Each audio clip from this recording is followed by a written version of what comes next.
All round షోతో ఇరగదీసి Oman ని ఓడించిన Marcus Stoinis. ఈరోజు వరల్డ్ కప్ లో భాగంగా ఆస్ట్రేలియా వర్సెస్ ఒమన్ మ్యాచ్ జరిగింది. ఫస్ట్ బ్యాటింగ్ చేసిన ఆస్ట్రేలియా ట్రావెల్ షెడ్ అయితే 12 పరుగులు చేసి అవుట్ కాగా, డేవిడ్ వార్నర్ 51 బంతుల్లో 56 పరుగులు చేసి అవుట్ కాగా, 9వ ఓవర్లో బౌలింగ్ చేసిన మెహరిన్ ఖాన్ ఒకేసారి మిచెల్ మార్ష్ ని అవుట్ చేసి అలాగే మ్యాక్స్వెల్ ని ఒకే బంతికి పెవిలియన్ పంపించి మ్యాచ్ ని ఒమన్ వైపు తిప్పాడు మెహరిన్ ఖాన్.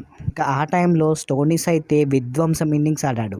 36 బంతుల్లోనే 67 పరుగులు చేసి నాట్అవుట్ గా నిలిచి 6 సిక్సర్లు 2 ఫోర్లతో మ్యాచ్ ని ఆస్ట్రేలియా వైపు మార్చేశాడు. 20 ఓవర్లు పూర్తయ్యేసరికి ఆస్ట్రేలియా 164 పరుగులు చేసింది. ఒమన్ బ్యాటర్లో అయ్యన్ ఖాన్ 30 బంతుల్లో 36 పరుగులు చేసి అవుట్ కాగా, మళ్ళీ మెహరిన్ ఖాన్ 16 బంతుల్లో 27 పరుగులు చేసి అవుట్ అయ్యాడు. 20 ఓవర్లు పూర్తయ్యేసరికి ఒమన్ 125 పరుగులు చేసి 9 వికెట్లు కోల్పోయింది.